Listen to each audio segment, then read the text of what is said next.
Shalom saudaraku yang dikasihi oleh Tuhan. Salam sejahtera bagi kita semua. Kita boleh berjumpa kembali pada hari ini, Selasa 4 Oktober 2022.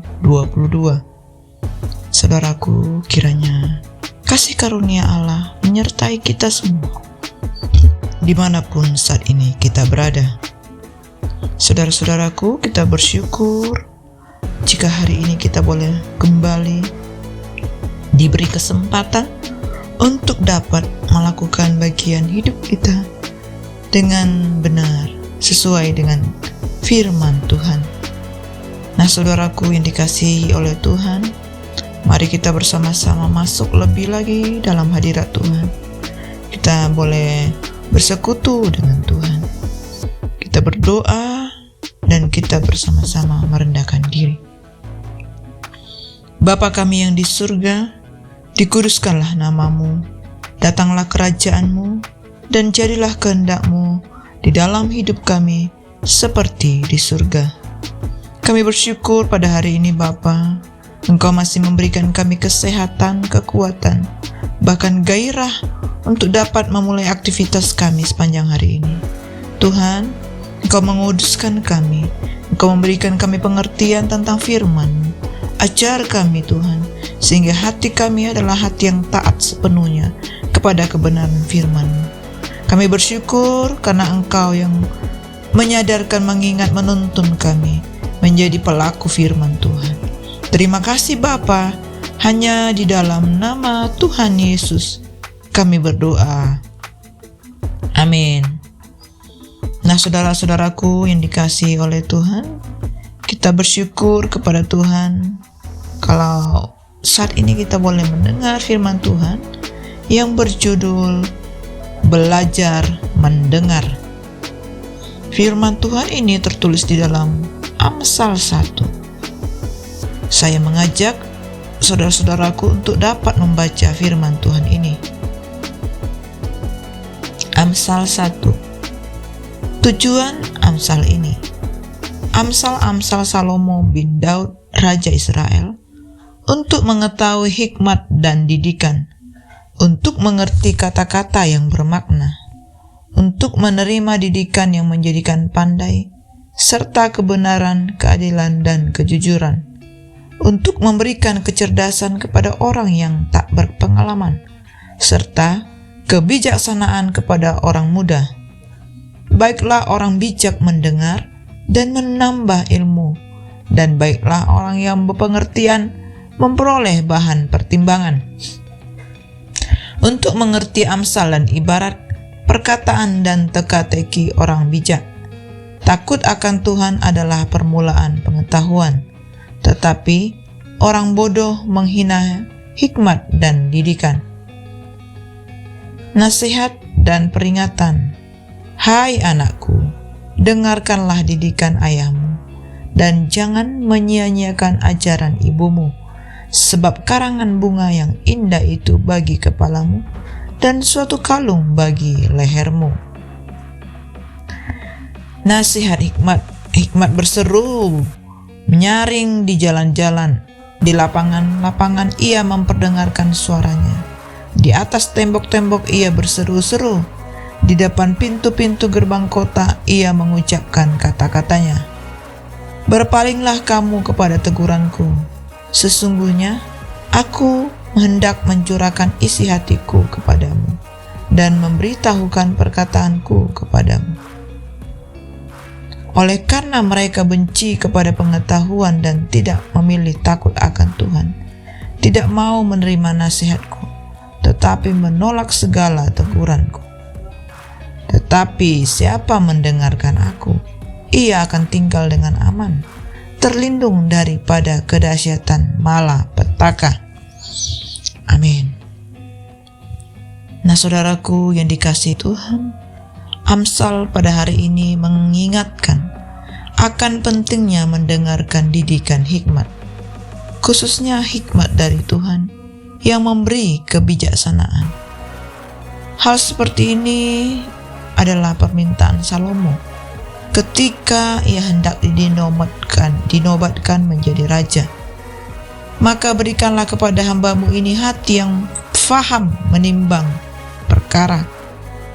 Faham ini berasal dari akar kata mendengar dengan penuh perhatian, yang artinya mendengar setiap tuntunan dan didikan Tuhan yang tidak pernah menyesatkan. Nyatanya, mendengar memang bukan perkara mudah. Lebih enak rasanya berbicara daripada mendengar. Lebih enak mengkritik atau mengomentari daripada dikritik ataupun dikomentari. Di dalam mendengar harus ada pengendalian diri. Di dalam mendengar perlu ada kerendahan hati untuk diarahkan dan dibentuk. Namun, inilah rahasia firman yang dibukakan hari ini. Ketika Salomo rela mendengar nasihat Tuhan di setiap langkah, ia pun menjadi bijak di setiap tindakan. Marilah kita bersama-sama merenungkan sebuah tujuan terbesar dari mendidik anak dan bagaimana kita boleh mendengarkan didikan dari orang tua.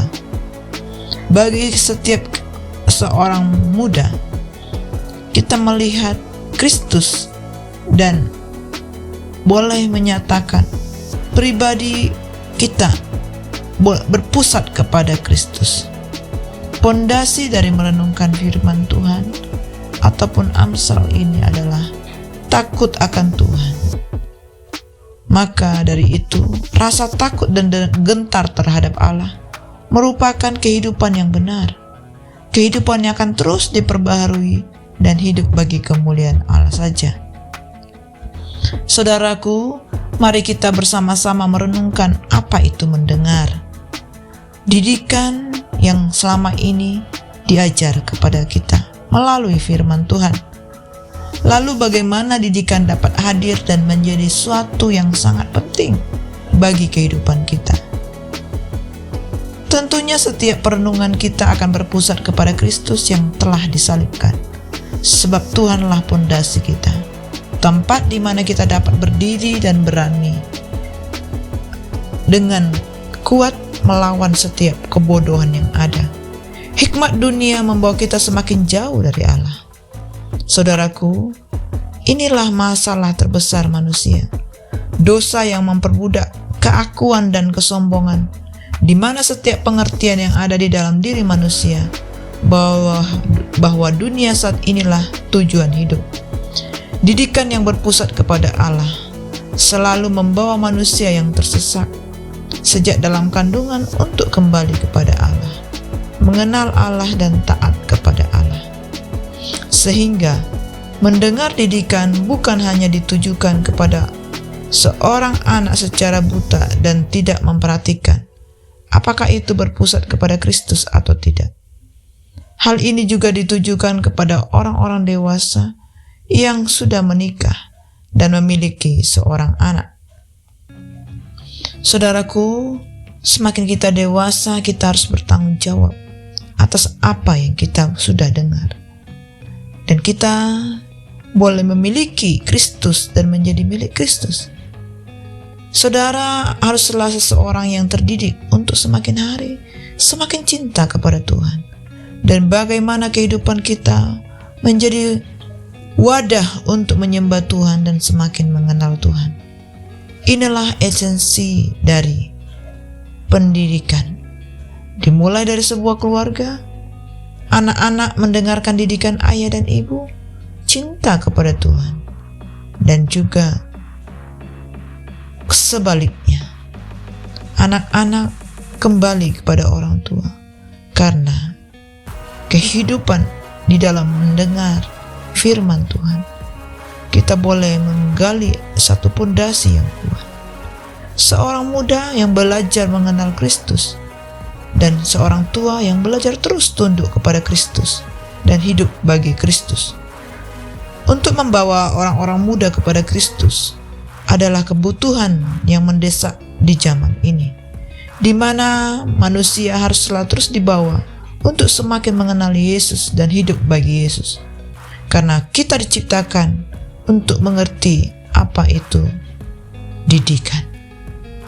Saudaraku, Setelah Tuhan Yesus menyampaikan perumpamaan tentang seorang penabur yang menjelaskan tentang bagaimana firman Tuhan diterima dan bertumbuh dalam kehidupan umat yang mendengarkannya.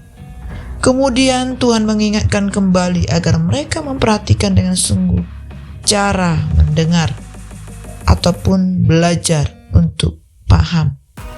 Di dalam hal ini kita diingatkan bahwa kita menggunakan pendengaran untuk mendengarkan. Dan saudaraku, kita tidak mempunyai daripadanya yang tidak akan diambil daripada kita. Pesan firman Tuhan pada hari ini penting bagi kita dan kaitannya dengan firman Tuhan karena kita akan melakukan firman-Nya dimulai dari kita mau untuk mendengar. Seringnya yang terjadi adalah firman Tuhan diberi, tapi tidak banyak mau mendengar. Atau jika mendengar pun, tapi tetap tidak sepenuhnya. Oleh karena itu, saudaraku, kemauan untuk selalu mendengar firman Tuhan harus terus dijaga dan semakin bertambah-tambah di dalam hidup kita, sehingga pengenalan akan Kristus akan terus bertumbuh di dalam kita. Belajar adalah proses seumur hidup. Oleh karena itu, marilah kita belajar untuk mendengar dengan baik, agar semakin berkembang pemahaman yang benar kepada kebenaran firman Tuhan. Jika kita sudah bekerja, jika kita sudah melakukan bagian kita ataupun memiliki keluarga, maka janganlah kita berhenti untuk belajar mendengar. Bukan berarti kita harus kembali duduk di bangku sekolah ataupun kuliah, tetapi di dalam praktek hidup sehari-hari di tengah pekerjaan, usaha, aktivitas kita, baiklah kita semakin menunjukkan kualitas demi kemajuan usaha, demi kemajuan dari pekerjaan kita, dan terlebih lagi demi kemuliaan nama Tuhan yang selalu memimpin setiap perjalanan hidup kita. Saudaraku, tetap semangat untuk terus mau mendengar dan belajar untuk hidup mendengar. Dalam studi, dalam pekerjaan, aktivitas yang kita jalani, Tuhan akan selalu menuntun kita dan memberikan kita kemenangan. Amin. Demikianlah saudaraku renungan firman Tuhan yang kita dengar pada hari ini. Mari kita bersama-sama untuk dapat berdoa. Terima kasih Bapa yang baik, Engkau sungguh mengingatkan kami untuk terus mendengar kepada kebenaran firman. Kami rindu kami menjadi semakin bijak sana di dalam segala aspek. Kami mau takut akan Tuhan. Kami mau sungguh-sungguh merendahkan hati kami. Ajar kami ya Bapa, penuhi kami, sehingga kami dimanapun kami berada saat ini yang mendengar firman Tuhan, kami dikuatkan, diteguhkan senantiasa. Kami memiliki pengetahuan dan kami mau mendengarkan hikmat, mendengarkan didikan, mendengarkan ajaran kebenaran firman. Terima kasih Bapa, hanya di dalam nama Tuhan Yesus kami berdoa. Amin. Semangat bagi saudaraku dan semangat dalam beraktivitas. Tuhan Yesus memberkati.